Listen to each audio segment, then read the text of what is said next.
nutbag of the Onkaparinga Valley, this ex-academic with all his crazy ideas. He cut down the few remaining foreign trees and set about planting over 50,000 natives. 18 years down the track, the Warrawong Sanctuary is a showplace, and all the knockers are now eating humble pie. The mad axeman of the Adelaide Hills once hammed it up for news bulletins in the early 70s.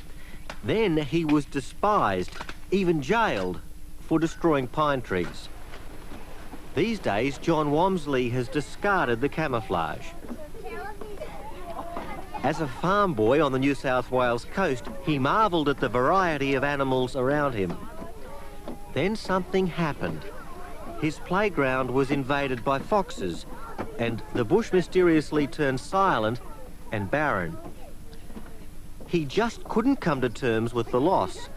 Much later, in mid-career, the university professor quit and set about creating the remembrance of his boyhood. Unlike most dreamers, this mathematician had a plan, a formula, and a sympathetic partner in wife Prue. We had a dream, we had a philosophy, we had an idea of where we were going, but there was nobody else who understood that at all. To start off with, when I came here, I was undoing the good work of the original settlers. I was planting trees where they'd cleared trees from, number one. Number two, then we came into the trouble that we were planting a fire hazard. The locals said that we were planting a fire hazard. Local CFS fire captain here told me that he wouldn't send in men to die if we had a fire. Fortunately, things that have happened to change that. We've had 2 disastrous Ash Wednesday fires here, and that was a disaster for all our neighbours. They were all burnt out, but we weren't. We were the only place here not burnt out, which was saved us there and proved we're right. We suffered trial by fire, if you like, and came out the winners.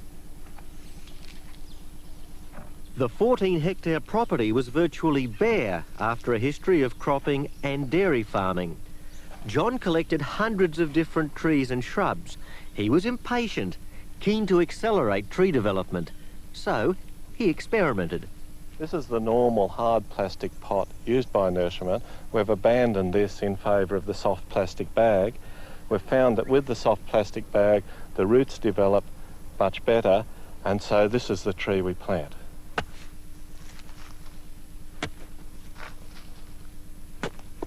The next conventional rule that we broke was we changed from winter planting to summer planting. Winter planting was the conventional thing because of that's when we get our rain here. We found that planting in winter set them back some years, and by planting them in summer, we could do much better. And this in 11 years by summer planting will be like those trees behind us. If we'd have planted them in winter, they wouldn't be a quarter that size. We call this the little forest here. There's 2,500 eucalypts planted on an acre, and it's 11 years old. The tallest of the trees here passed 100 foot at 8 years, and at 8 years we measured it to see how much wood was here, and there was over 200 tonne on the acre. That's over 500 tonne per hectare in just 8 years. This is the mountain ash, one of my favourites here. Mountain ash is the tallest tree in the world.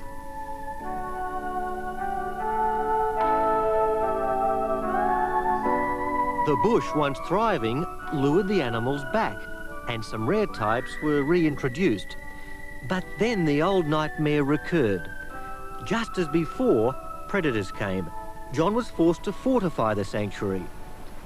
This is no ordinary perimeter. Though no barrier is impregnable, at least John knows whenever a breach occurs. All the so-called experts said it was folly to build this fence, but John had to exclude all the nighttime marauding poachers, the cats and the foxes. Despite all the advice, he went ahead anyway. His savings and a year's toil went into it. And fortunately for him, it worked. The fence was an obsession because I realised that it wouldn't work without it. And that's the simple fact of the life, I think, now in Australia, that if we're going to save our wildlife, we have to get rid of the foxes somehow. And that's got to be done. It's not a matter of how can we teach the animals to avoid the foxes. We have to fence out the foxes. There is no other solution, I'm sure of that. And we've shown that you can do fairly low-cost fencing that will fence out foxes. The skirt along the bottom is extremely important. Animals like foxes, they'll go along the fence, but they haven't got enough sense to come back and dig. And then the looseness of the fence is critical. The foxes and cats are very good climbers, but they like something rigid to climb. The looseness puts them off.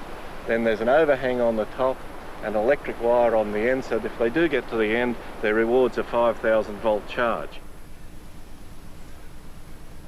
These blackberries, introduced to Australia, were our worst pest here when I first come here. They filled this gully, 12 foot high right through the gully.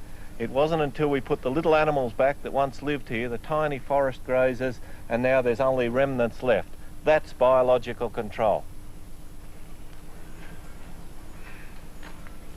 And the nocturnal walk here is the most special one. That's when we show off the full range of animals that live here.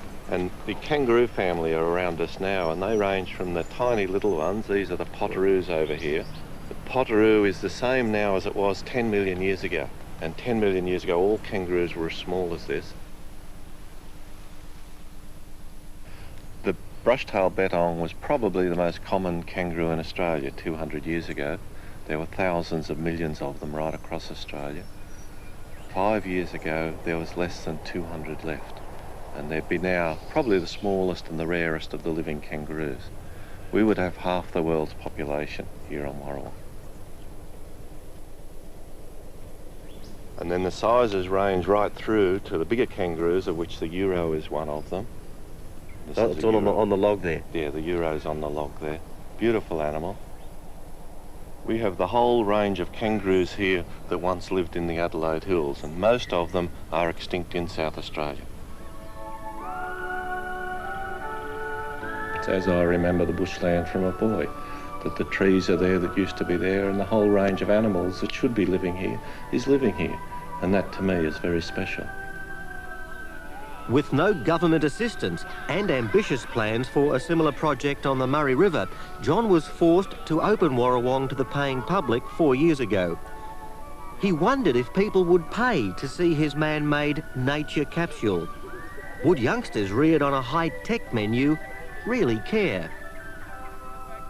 They did, and it's become a huge money spinner. And John Wamsley sees extra profit, a hidden bonus. We do a lot of work with children, with school children. I believe that that's the best chance we've got of developing people that are sensitive to the environment in the future. We don't inherit this land from our parents, but we borrow it from our children. And that's my basic philosophy on life. That report was produced by Doug Murray. After lengthy discussions covering all entries,